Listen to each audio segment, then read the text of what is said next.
My name is Liz Gabert, and my story begins in the Baptist Bible Belt of West Texas. I married a Catholic man, and together we raised 3 children internationally. Through my travels and experiences, my Jewish faith became secondary to everyday life. Now, after some incredibly powerful events that transpired recently, I'm at a place and time in my life to delve into my Jewish faith. I invite you to join me on this journey where I and an amazing array of weekly guests will enlighten you about the faith, people, and innovations that have shaped Israel and the Jewish people's rich history. Welcome to A Journey to Milk and Honey.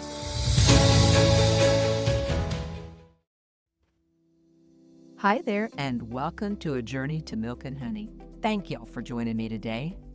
So we are currently in the midst of the 8 days of Passover 2025. So I want to say Chag Sameach Pesach, or Happy Passover, to all of my Jewish relatives and friends. That said, I think it makes a ton of sense to spend a few minutes talking about Passover.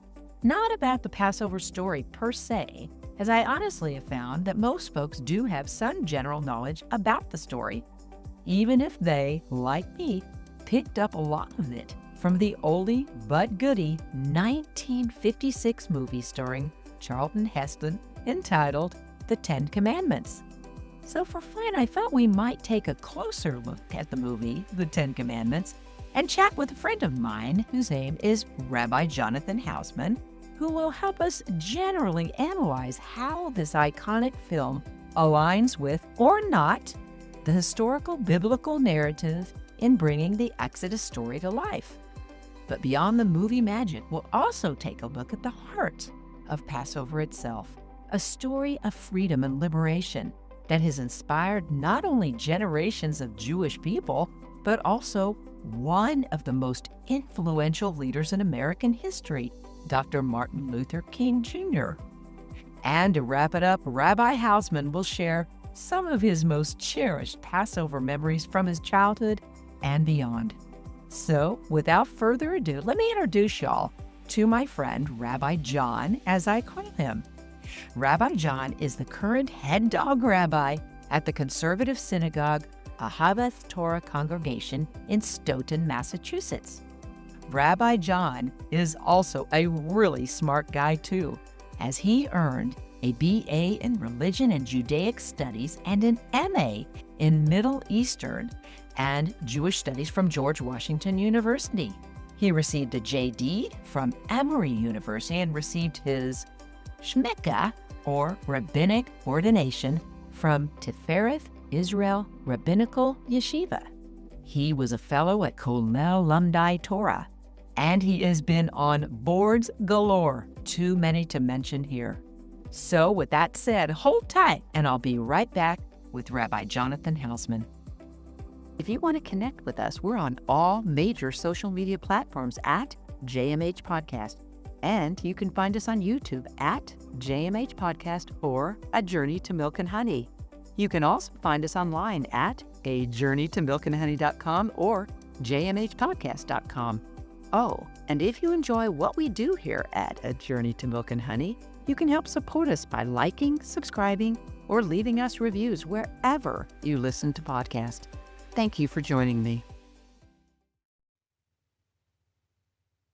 Well, hello, Mr. Rabbi Jonathan Hausman. How are you today?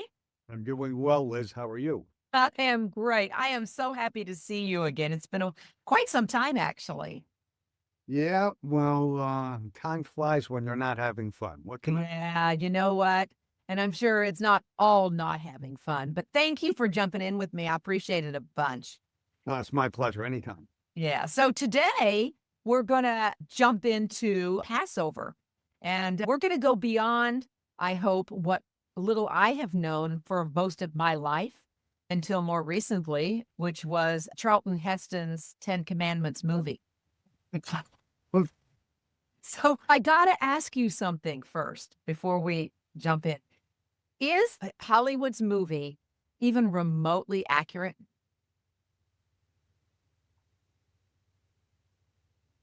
Ooh, well, that's a big question. Huh?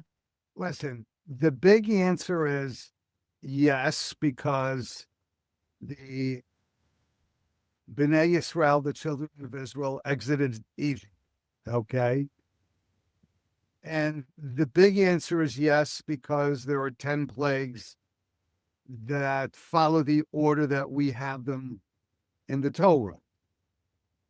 The big answer is yes, because there is Moses and there is Aaron and there is Miriam and a number of the characters, as it were, that are present in the loosely the story from the Torah. I would prefer not to use story, but from the biblical record. Okay. And you have Datan, you have Dathan in there, and you have a little bit of the golden calf in there. And Yes, you do. you have within the movie these elements that we know from the Torah's rendering, from the historical record as we Jews know it. But as I say to everybody with regard to any motion picture, unless it's a straight biography that you would watch on the History Channel or NPR, or, well, you can't really use NPR as an example these days, but you understand what I'm talking. Yes, I do. It's, as I tell people, listen, it's all based on fact. It's like a biopic. And the writers in the 50s, when this movie was being assembled, through the directors, to the movies that are filmed similarly 30 years afterwards in the 80s, and the movies that are filmed similarly in the early 2020s, a lot of it is fiction based on fact. Let me give you an example. There was a very popular movie, about 40 years ago with Gene Hackman by the name of Hoosiers. And the movie is about this small high school of 100 kids, maybe, in rural Indiana that ended up, whose boys basketball team ended up beating the big kids on the block for the Indiana State High School Basketball Championship.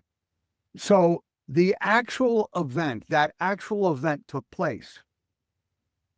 But this was a movie based on fact. Okay? So, a lot of the characters, the names were changed to protect the innocent. The name of the town was different. The name of the high school was different. There were just so many differences. So it was very easy for Milan, Indiana to say, yeah, that was us. But it was us only to a certain extent, because the events of 1954 led to the writing of this movie. But that's where it ended. And I think it's, similarly could be said about the movie, The Ten Commandments, as well. You have a lot of the trappings of the biblical story in there, the dialogue, the actual historical events that took place and whatnot that we know of, much that we don't know of. The writers filled in the interstices. They filled in the blanks between the lines. And Sure. Listen, does it mean that the movie was any less effective than it was when it was first released? No. You can't take that as the Torah from Sinai delivered by Moses. Right. You just can't. Well, that's a pretty lengthy answer to my question. Listen, if you ask a question of a rabbi who used to be a lawyer, you take the chance and get a pithy answer or a lengthy answer. This time it was a lengthy answer. What can I tell you? Well, I will tell you something. For those of us who grew up basically with nothing. Yeah. Right? So for folks like me, it was certainly better than nothing. Really, because we never had a Seder at home. I don't even remember ever attending a Seder, ever, as a child, ever.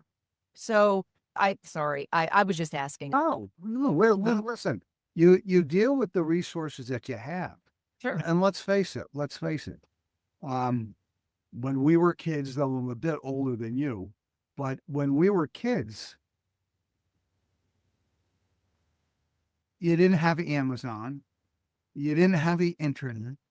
You didn't have the ability to buy books with delivery within 24 hours from any of these kinds of online purveyors.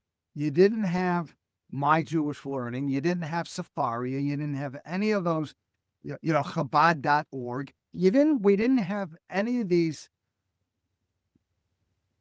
ancillary access points to learning. And, right. in this case, we're talking about Jewish learning. You can extend it to learning in general.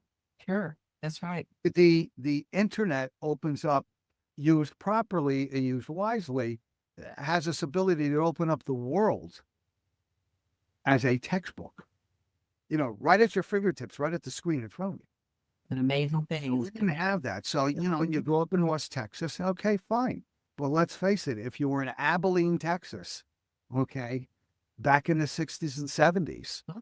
okay, and you were isolated, because in effect, in West Texas, you would be isolated. Yeah. What textbooks did you have? What textbooks did you have? What ability did you have to turn on your TV to watch? Well, I did. We did. And it was the 10 Commandments, right? Yeah, so you had the 10 Commandments or Ben Hur or something of the sort. Yes, exactly. All right. So we need to decide if there's a point to talk about the Passover story. Would you like to tell the story in a nutshell? Most folks actually know the story. Listen, most people, I think, know the trappings of this story. They know the general plot line, okay? You have a nation that was enslaved, a family that moved from the land of Canaan, all right? We call it Eretz Israel, the land of Israel, down to Egypt for a number of reasons, the most important of which was famine. The family ended up growing, okay? And over approximately a 200-year period, the children of Israel grew to such an extent that the new Pharaoh felt that they were a threat to the regime, as it were. They're enslaved. Orders were mandated by Pharaoh to control this, what he saw as an alien population. And this led to enslavement. And the hero of the story is Moses, who ends up with God's leadership and direction, ends up leading his people from slavery to freedom. And it has had such an effect historically that you even have great philosophers that have written literally that freedom is written with a Hebrew accent. And every year at Passover, we Jews sit for a ritual meal with our families. And if you live outside the land of Israel, you do this 2 nights, not one night, not just the first night, but you. Can I jump in and ask why that is real briefly? It's very simple, because the ability to inform, it used to be that the new month and the holidays were declared in Jerusalem. We're talking about millennia ago, okay? And there was a sort of like a semaphore system to spread word that the new month was here, to get it to the outlying communities in the outlying areas of the land of Israel, and then out to the diaspora communities beyond. It took time for word to spread out, because then these decisions were made in Jerusalem. And number 2, it made it a lot easier for the information to be corrupted. Now, not corrupted by way of transmission from Jewish community to Jewish community, but from the outside non-Jewish communities who were trying to interdict the flow of Jewish information and therefore impact Jewish ritual. So the bottom line is, if it took a long time for the word to get from Jerusalem out into Babylonia, well, there you have your second day right there. There you go. That's right. Okay. That makes sense. Basically, as I explain it to people these days, now it's basically a penalty for not living in the land of Israel. So you have, instead of 7 days of Passover, instead of 8 days of Passover, you have 7 days of Passover. Instead of 8 days of Sukkot, you have 7 days of Sukkot. Instead of 1 day of Rosh Hashanah in Israel, you have 2 days of Rosh Hashanah when you're here in the United States. It's a penalty for living outside the land of Israel. I hadn't thought. There are historical antecedents. Yeah. Okay. That makes sense. So the Seder, right? It's this big event. I mean, it really is. And it varies from household to synagogue, all over the world. And it varies quite a bit. But the structure, I think, is the same. And we use what we call a Haggadah that helps walk us through Right. the Passover Seder. The formation of the Haggadah itself, which means telling. Oh. Telling. That's what it means. So you're telling or retelling the story of our ancestors' journey from enslavement, from slavery to freedom. And in rabbinic literature, we see the major elements of the Haggadah. They were already in place in the Mishnaic period. So already by the time you get to the year 100, we're in the year 2025. When you're in the year 100, with rabbinic writings, we already see the major elements of the Haggadah and the Seder, as we know it today, already in place. Really? Is that right? Yes, that's absolutely correct. Wow. He wrote in the Mishnaic tractate of Pesachim, all right, the 10th parak, the 10th chapter, in Mishnahs 3, 4, 5, 6, you see all the elements with the 4 questions. Well, there were 3 questions with the 4 cups of wine, and today's wine or grape juice. Okay, it's all there. The Seder is it takes some time, right? There's a lot to do and to tell here. And listen, it's meant to take time. Yeah. To have, and listen, it's supposed to be a didactic enterprise. It's supposed to be an instructional enterprise. You are teaching Jewish history. And the most important aspect about the Haggadah is it's tactile and it's, I was going to say child-oriented. It's not specifically child-oriented, but it's certainly geared toward kids, bringing them into this process to learn Jewish history and ritual or whatnot. So the meal itself, the Seder, the meal is called a Seder. Why? Seder means order. O-R-D-E-R. Okay? And literally, there is an order to this ritual meal. And that's what's going on. From the beginning, from Kadesh, from the beginning of sanctifications and the blessings over wine, through the eating of the various foods in which we partake during the holiday, down to, at the very end, Grace After Miracles, Birkat Hamazon. 15 different elements to the Seder that we cover in order each and every year.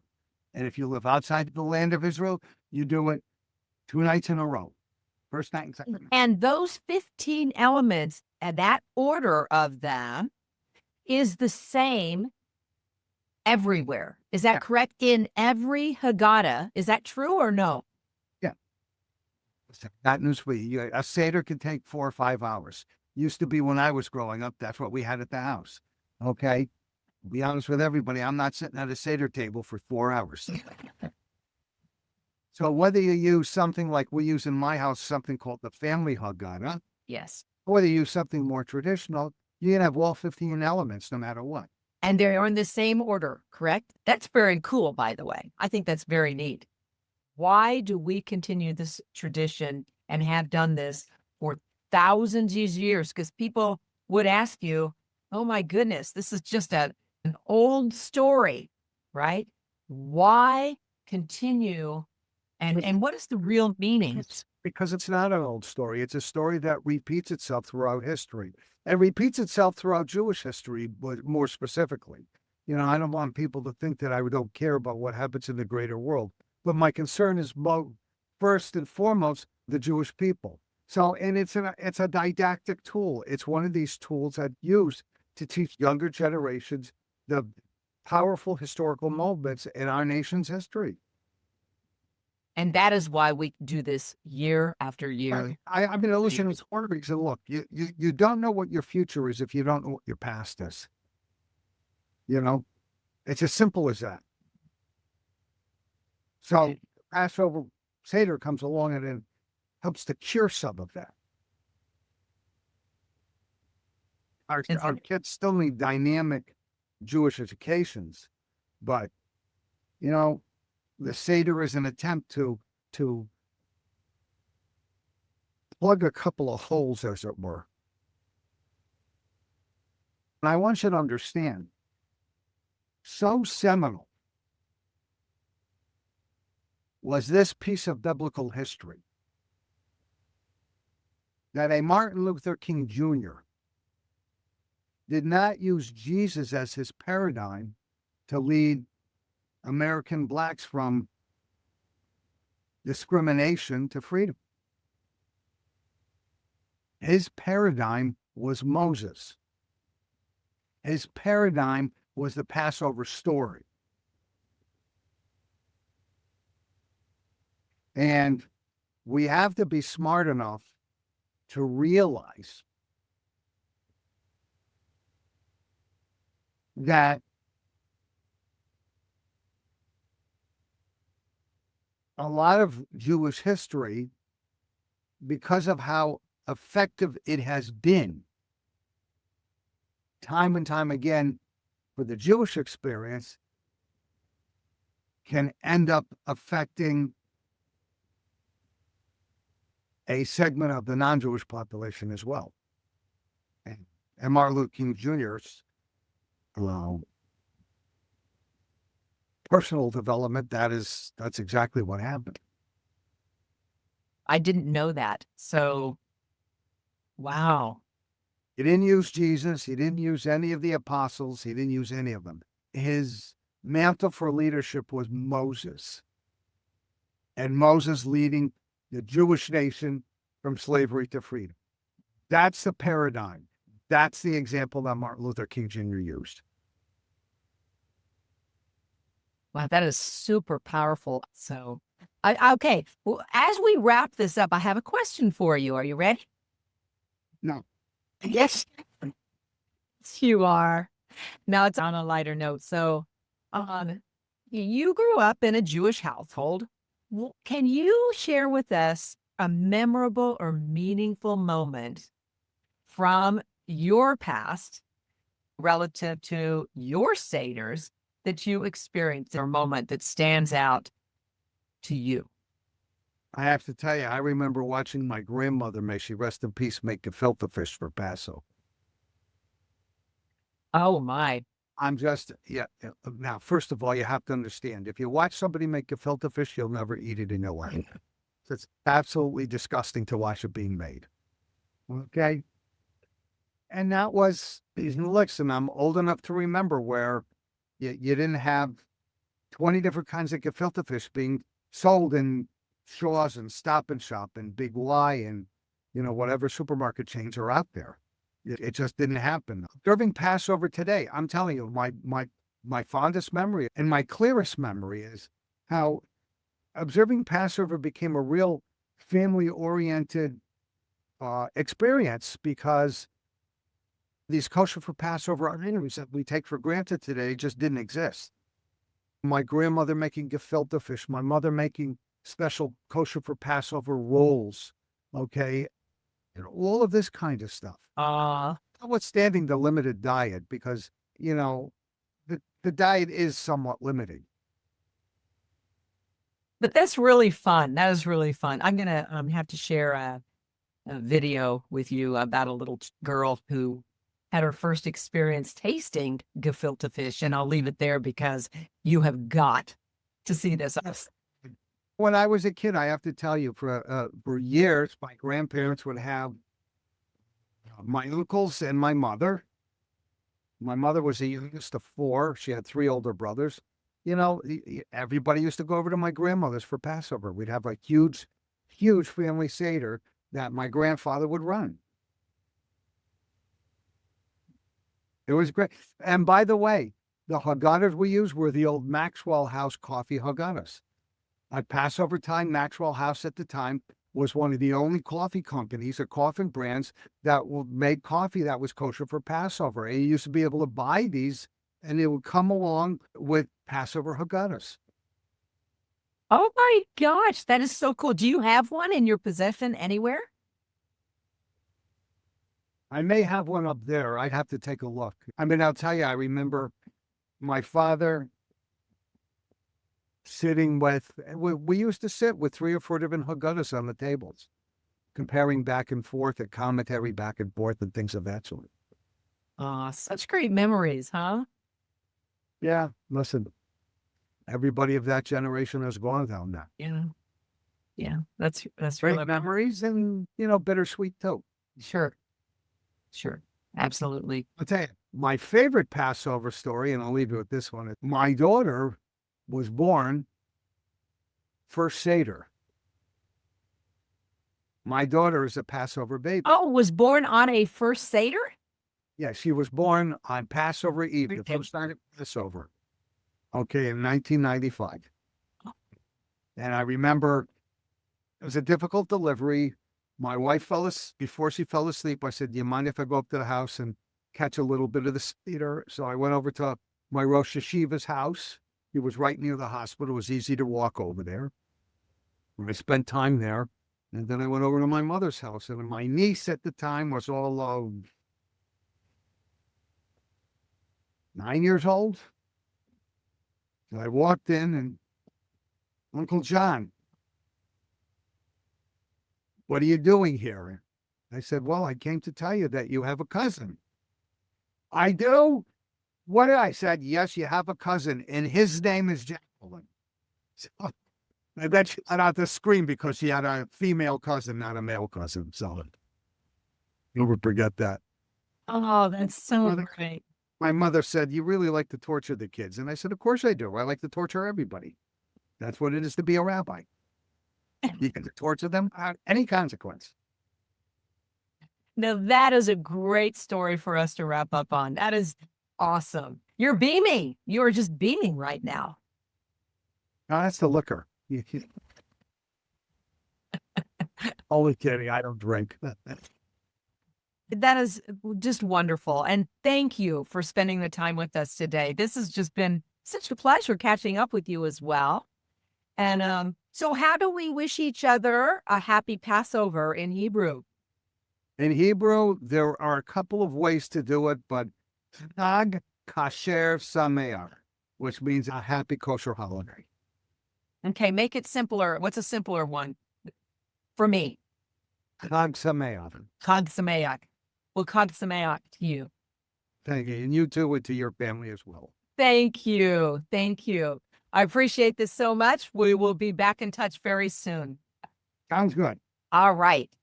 Thank you. All right. So for me, that chat with Rabbi John was not only fun, but informative as well. And I hope that y'all enjoyed it too. I want to send a huge thank you to Rabbi Jonathan Hausman for joining us and sharing not only his insight into that 1956 cinematic epic film, The Ten Commandments, but also his thoughtful analysis of how well it reflects the historical biblical narrative of the Exodus and the giving of the Ten Commandments. As we discussed, the story of Exodus isn't just a foundational part of Jewish history, it's a universal symbol of liberation and hope. And as Rabbi John so eloquently shared with us, it's no coincidence that Dr. Martin Luther King Jr. evoked the language of the Exodus in his iconic I Have a Dream speech. Let my people go is a cry that echoed across continents and causes from Moses to the civil rights movement and even to today, as the state of Israel and now the United States are demanding the return of the remaining 59 hostages brutally kidnapped from their beds on the morning of October 7th, 2023. I don't know about y'all, but I was truly moved by Rabbi Hausman's personal stories, from his grandmother's legendary gefilte fish to the ever-reliable Maxwell House Haggadah, which I had never heard of, and which, by the way, you can purchase online, as I have now found, and will include the link with this podcast. And, of course, Rabbi John's clearly emotional sharing of the unforgettable night of the first Seder in 1996 when his daughter was born. What a beautiful reminder of the cycle of tradition and new life. Now, I want to add a little bit from my own experience this year. Passover was, as always, a mix of meaning, mayhem, and memory. My daughter Sarah and I attended a truly wonderful first night Seder with Chabad here in New Hampshire. 3 hours that flew by, filled with spirit, song, and an incredible sense of connection. The second night, well, that was something else. All of my children were part of it, even Jonathan, who FaceTimed in from Chicago. It was also my new daughter-in-law's first Passover with us, and she, of all the folks there, was just so engaged. I think she really learned a lot and actually enjoyed it, which says a lot given the length, though ours was about an hour, and complexity of the Seder. The table was beautiful, the intentions were pure. But let's be honest, not everything was a hit. There was a noodle kugel that was a massive fail and went straight into the trash, and a store-bought babka, which luckily no one ate. This ended up being a bit of a blessing, by the way, as these two items are included on the list of leavened food products known as chametz, which I just learned about this year. It is a bit complicated, but a fun tradition of the Passover experience that I will work on much harder next year. Basically, though, these foods are made from specific grains: wheat, barley, rye, oats, and spelt, and are forbidden to be consumed during Passover. The prohibition against eating chametz during Passover is rooted in the biblical narrative of the Exodus, where the Israelites fled Egypt and didn't have time for bread to rise. The consumption of chametz on Passover is a reminder of the Israelites' hasty departure and their reliance on an unleavened bread known as matzah. And I want to thank the rabbi's daughter Kanchi for kindly and non-judgmentally pointing out that my kugel and my babka are foods with chametz. We will talk more about this complicated and fun Passover tradition of removing all chametz from your home before Passover next year. Maybe we'll even nab Kanchi to help explain it to us. And then there was the 10-minute Seder explosion with my son Matthew, who, by the way, I really wanted to name Benjamin, but that was overruled by my husband in what may have been one of our earliest domestic debates.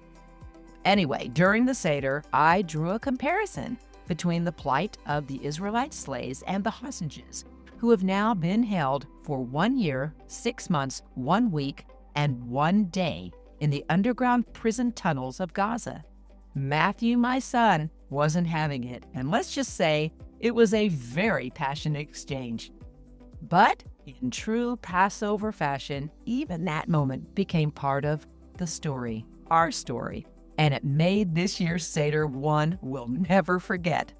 So, from Rabbi Hausman's grandmother's kitchen to my own chaotic but meaningful family table, we're reminded that Passover isn't just about retelling an ancient story.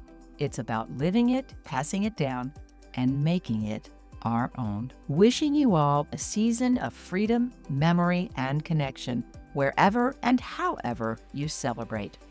Thank you all for joining me today on A Journey to Milk and Honey.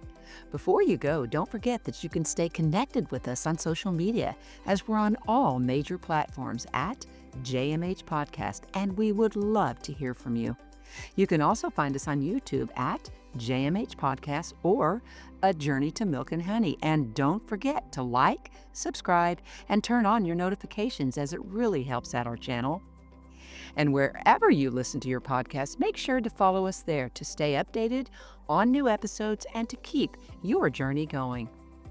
If you're looking for more, you can visit us online at ajourneytomilkandhoney.com or jmhpodcast.com. Oh, and by the way, if you enjoyed this podcast, please take a moment to leave a review or comment, as your feedback helps the podcast to grow and improve, and we truly value your support. Until next time, stay curious, stay connected, and shalom.